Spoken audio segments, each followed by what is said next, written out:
can I say that I'm honoured to speak with you about a topic that is not only critical to our society, but also deeply impacts the future we all will share.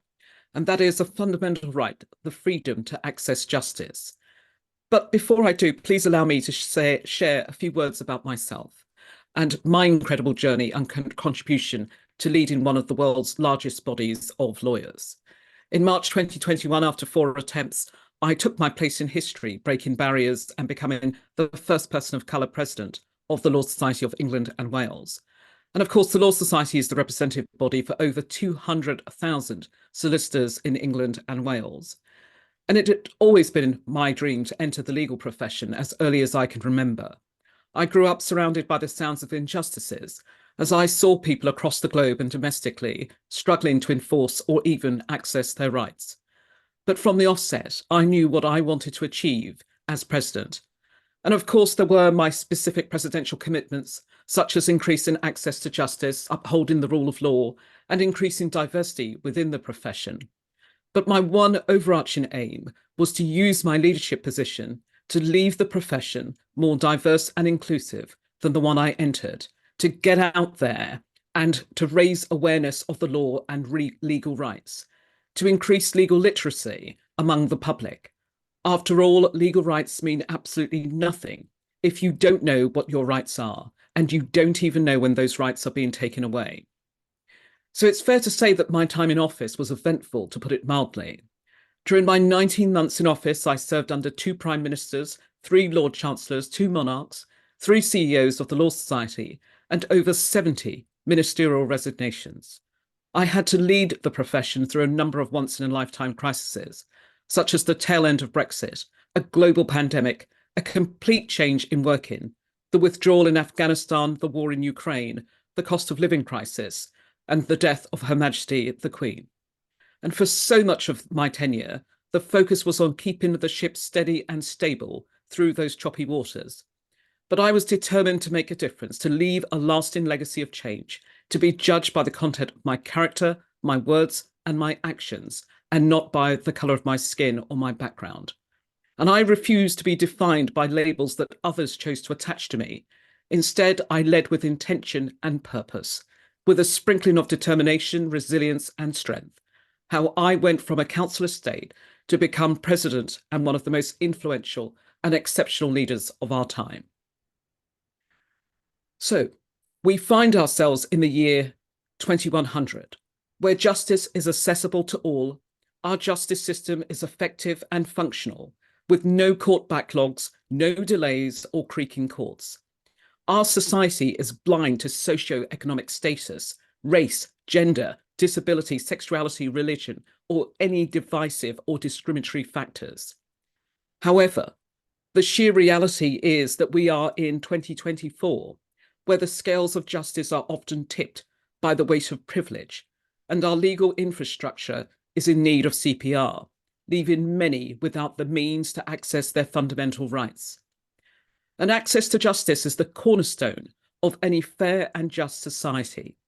It ensures that every individual, regardless of their background, has the opportunity to seek and obtain a remedy through the legal system when their rights are violated. However, today we face significant challenges that threatens this fundamental right to access to justice. The scarcity of access to justice has never been as pronounced as it is today. There has been a failure of successive UK governments to invest and create a sustainable path for our 4th emergency service, the justice system, instead starving it of vital resources. And this has led to an edifice of injustice and misery for so many. Imagine for a moment that you are an athlete preparing for the Olympics.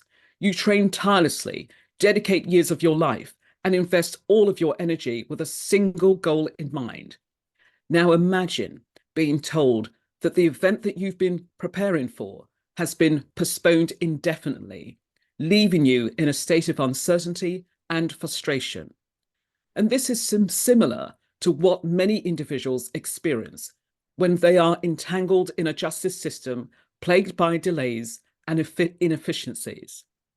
And for young people, These delays can have particularly devastating consequences. Imagine being a young victim, witness, or even a defendant, and having your case delayed for years.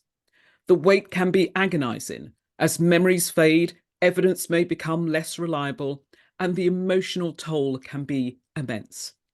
And these delays can lead to victims losing faith in the system, witnesses withdrawing their support, and cases collapsing, allowing injustices to persist unaddressed. We know of the interrelatedness of the scarcity of access to justice as a breeding ground for injustice. It widens the gap between those who can navigate the legal landscape with ease and those left to navigate it alone. It perpetuates cycles of inequality, leaving marginalized communities at a disadvantage. Moreover, prejudices, complexities in interpretations of the law, inaccessibility to laws, unnecessary formalities, and language obstacles are also common barriers. And those who find themselves left to navigate their way around these barriers disproportionately continue to bear the brunt of the consequences of poorly thought out government policies that leave justice out of reach for so many. A fair society has a legal system where both rich and poor can access justice equally. It is a denial of justice not to stretch out a helping hand to the fallen. That is the common right of humanity. And for rights to be real, everyone entitled to state-funded legal advice should be able to get that advice when they need it. That is the measure of a just and equitable society. And behind each statistic is a child not getting the education they need, a family facing eviction, fighting for welfare benefits to stay afloat in these turbulent times, or a person denied a say in how they are cared for. We must remember that justice denied means there is no legal redress or equitable relief.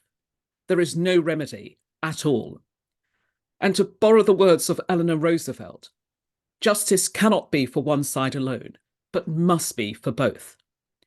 And the reduction in legal aid here in the UK has left us saddled with the sobering reality that 500,000 people navigate through court alone, without legal representation, without little or no knowledge of the law or their rights.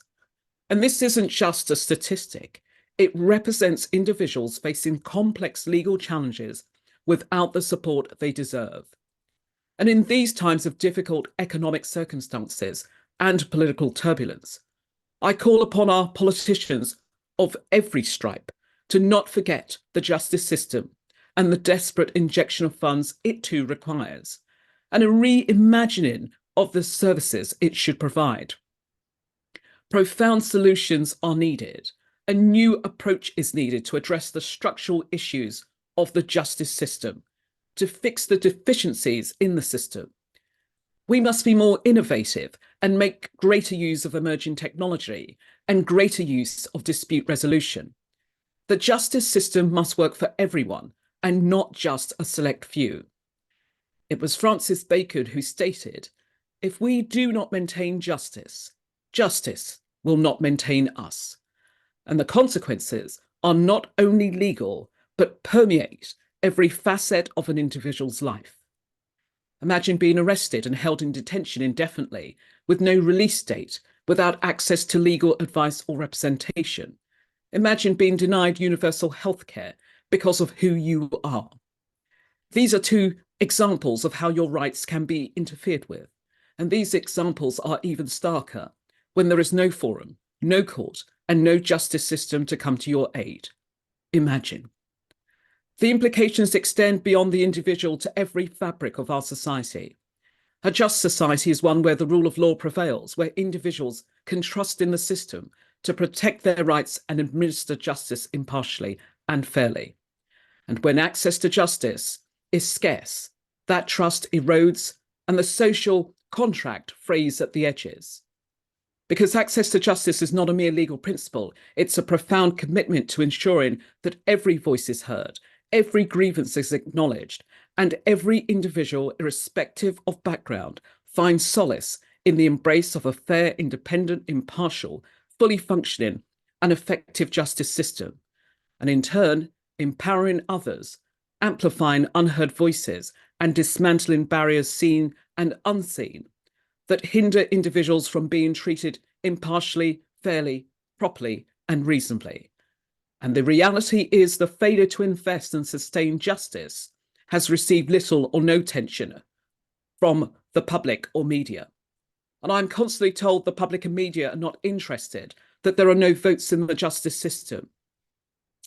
Most recently, a TV drama in the UK brought home the impact of criminal prosecutions and the failings in our criminal justice system.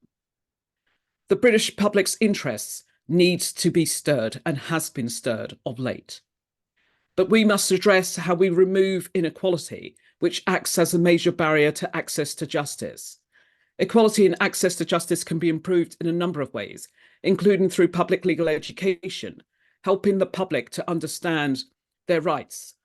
And a fundamental truth that lies at the heart of our democratic principles is that legal rights are the bedrock of a just and equitable society.